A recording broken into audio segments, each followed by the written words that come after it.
Hi, and welcome to this live reading from Darcy's Caution from the Pride and Prejudice and Racecars series, Book 3 by Zoe Burton, and this is presented by Itsy Bitsy Book Bits.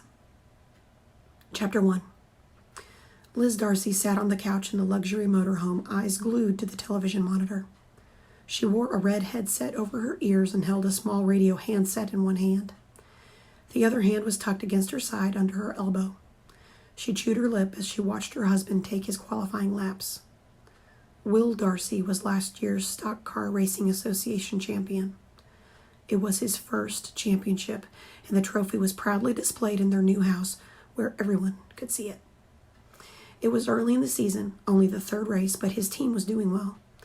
As a matter of fact, the entire Darcy Racing Incorporated organization was excelling on the track.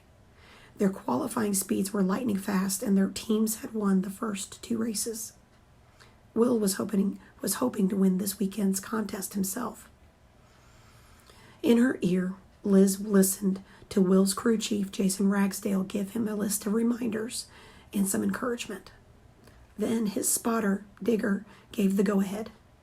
There was silence for a few seconds until Will's time on the first lap was given. More silence was followed by Jason's words. Checkered flag. Bring her on back. Looks like... Jason paused as he waited for a word from the SCRA officials. Suddenly, the radio erupted into hoots. P1, buddy. 189.281. Isn't that a record or something? Will's voice crackled over the air next. Awesome. Yeah, I believe that is a record. Steady, boys. I hate to rain on your parade, but half the field still has to qualify. We may not keep this position for long. Though Will's father's words were urging caution, the excitement in his voice was clear. Sure, Coach, Jason came back. Park it in the stall, Will. Liz turned off the radio, pulled the headset off, and dropped both on the seat beside her. Then she headed out the door, phone in hand. Liz served as her husband's social media director, and she paused at the end of the motorhome to send out a tweet announcing his time. Then she hopped into the golf cart parked by the dusty drive and headed to the garage, making sure her hot pass was on and visible. Within minutes, she was pulling up in the shade at the edge of Will's garage stall. She smiled to see him standing with Jason, rubbing a towel over his sweaty, wet hair, and quickly made her way to his side. Will had seen Liz arrive, and a smile lit his face. When she approached, he snaked out an arm and pulled her close. Well, hello, Mrs. Darcy, he purred before leaning down to capture her lips in a long, deep kiss. He greatly enjoyed the way his Liz clung mindlessly to him when he did this, and so he did it often. He only stopped this time because Jason shoved his shoulder. Liz blushed a deep red. Hello to you, Will Darcy. Still a ladies' man, I see. Despite her embarrassment at being kissed in front of Will's entire crew, she thought it was terribly romantic of him. She winked at him as she stepped back, putting space between them. Will watched his wife, his smile growing at her words. Turning to Jason, he asked if the crew chief required anything else from him. No, I think I have everything I need. I can call if I have any more questions. Will nodded. I'm going to head back to the motorhome then. I'm taking Liz out for a steak, but we won't be gone long. Have fun then, Jason waved Will and Liz off, turning to the car chief and engaging him in a discussion about the engine.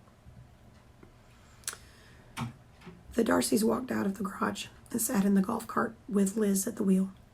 Will never felt a need at the track to be the driver, unless he was in his race car. Liz didn't mind carting him around everywhere on the weekends. She loved the zippy little cart. She soon had them back at their motorhome, where Will jumped into the shower while Liz fielded phone calls from other drivers wanting to join them for their dinner date. When Will ducked from the small bathroom into the bedroom, Liz followed him. Honey, Charles, TJ, Brandon, and Denny have all called, asking if they can come along to eat with us and bring their wives and girlfriends. I told them I'd text them back after I'd asked you. Will thought for a minute. Well, he said after a bit of contemplation, I had hoped to have you all to myself, but if you don't mind them joining us, I don't mind. He pulled a clean t-shirt on, tucking it into his form-fitting jeans. I'd rather meet them there, though. Liz dipped her head. Okay, I'll let them know. She turned around and moved a few paces away, stopping in front of the motorhome's refrigerator to send the text message. Then, shoving her phone in her pocket, she leaned against the sink to wait for her husband. 30 minutes later, the group of drivers and significant others were seated at a large table, giving the waitress their drink orders. As the server moved away to get their beverages, TJ began teasing Charles. Getting married in Ohio, eh? Charles laughed. Yeah, Janie's parents wanted us to, so we went with it. TJ's girlfriend, Sue Ann, leaned forward to look past Charles to Jane. It's hard to keep everyone happy, isn't it? That's part of why TJ and I have not married. Well, TJ corrected, that and why fix it if it ain't broke? He laughed and everyone laughed with him. Sue Ann rolled her eyes. You just better make sure it ain't broke. She bracketed her words with air quotes. Before you decide it doesn't need fixing. Throwing her boyfriend a quick glare, she looked back at Jane. Jane smiled at the antics of the group. It is difficult, yes, but I feel obligated and I do wish to honor my parents. Liz was seated across the table from her sister. Poor Jane has had to suffer for my bad behavior, she said to Sue Ann. I'm sorry, sis. Jane shook her head, leaning into Charles, who had put his arm around her. It's not your fault, Liz. Mom and Dad. She struggled to describe her parents without being negative. Not able to find the words, she ended up sighing heavily. I do not understand them. I know, though, that Mom was disappointed that she could not plan Liz's wedding. And it really does not hurt me to allow her to do mine, so I did. Does not hurt you much, anyway, Charles interjected, his tone low and disapproving. Charles, Jane's voice was soft. Her fiancé's reaction was to shake his head and squeeze her shoulder. Liz watched silently. She wished with all her heart that Jane would display some of the backbone Liz knew she had and set boundaries with her mother. Jane, however, was soft-hearted. And Mom knows just how to play her, Liz thought in disgust. How will you handle the rift in the family? TJ, along with everyone else at the table, knew of the Bennett's rejection of Liz for marrying in Las Vegas and without her parents present. Jane glanced at Liz, an apology in her eye. Liz grimaced and looked down. I have hopes that my family can overcome their differences for one day. Jane had not looked away from her sister as she spoke. Liz looked up, staring hard at Jane. Our parents are hard to deal with, I understand that. I think it's more, though, that you hope they can deal with having me there. I'm not the one with the issue. She heard the anger in her voice but couldn't help it. She felt Will take her hand under the table. Heaving a sigh, Liz backpedaled. I'm sorry. I didn't mean to bring negativity into our good time. Please forgive me. She looked back down, squeezing Will's hand and leaning into him. When he let her go and lifted his arm over her head, settling it on her shoulders and pulling her closer, she felt peace begin to settle into her. It's okay, Liz. Charles glanced at Jane but focused his gaze on his future sister-in-law. It's an emotional subject. He sighed, glancing again at Jane before addressing the group. Janie's parents are being difficult, as you can probably tell from listening just now. She's gotten her mother to allow Liz and Will to attend the wedding, but not to participate. His face was turning red as he spoke. Not even the reception. Shocked gasps were followed by murmurs and a low whistle that came from TJ. I'm so sorry, Liz. That's awful. Sue Ann reached across the table, and when Liz had stretched her own hand out, squeezed it. You are a saint, girlfriend. You are handling this far better than I would. Eyes filled with tears, Liz quirked her lips up in a small smile. Thanks, she swallowed. I try not to think about it much. Will squeezed Liz's shoulders again. If it were up to me, we'd not go at all. In my opinion, Liz deserves far better than what she's getting. His voice was hard, his anger clear. But she loves Jane and wants to support her. And Will glanced at Charles. Bingley is my best friend. Charles ducked his head, every inch of exposed skin from his collar up a bright red. How do you want us to handle it? TJ asked for all of them. They were a tight-knit group, loyal and supportive. There had never been a situation similar to this among the drivers, for as long as anyone could remember. The two couples looked at each other and shrugged.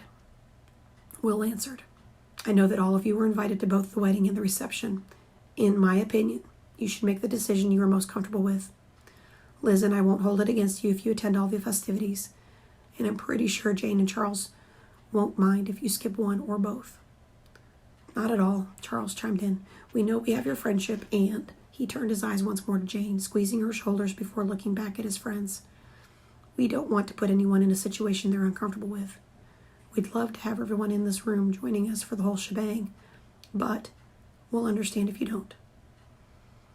Chris Brandon, who had remained quiet for most of the evening as was his wont, asked, What if you and Liz stay for the reception regardless? The friends went silent, each looking at the other and then at Liz and Will. You haven't met my mother, so there's no way for you to know this, but, Liz began, Mama is, outspoken? Jane looked at Liz. When she is unhappy? Liz, Will, and Charles all snorted. Yeah, outspoken. That's being nice. Will shook his head.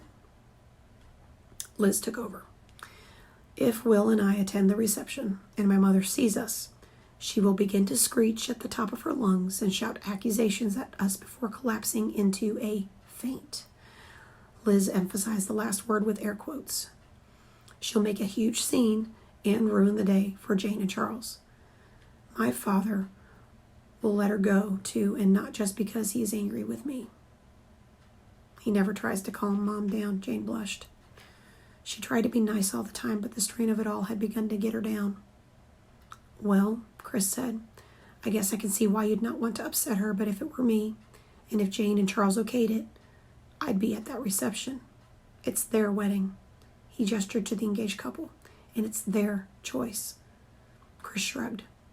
I defy anyone to keep me out of some place I want to be that badly. He has a good point, TJ said. Denny agreed. I have an aunt like that. I can't see her stopping me by pulling those kind of shenanigans. He looked at Charles and Jane. It's your wedding. If you want Liz and Will, put your foot down. Even if your parents are paying for it, you're the bride, Jane. Tell your mother to suck it up and deal. Murmurs around the table indicated everyone's agreement with Denny's words. The subject was dropped after that, and they all went home with a lot to think about.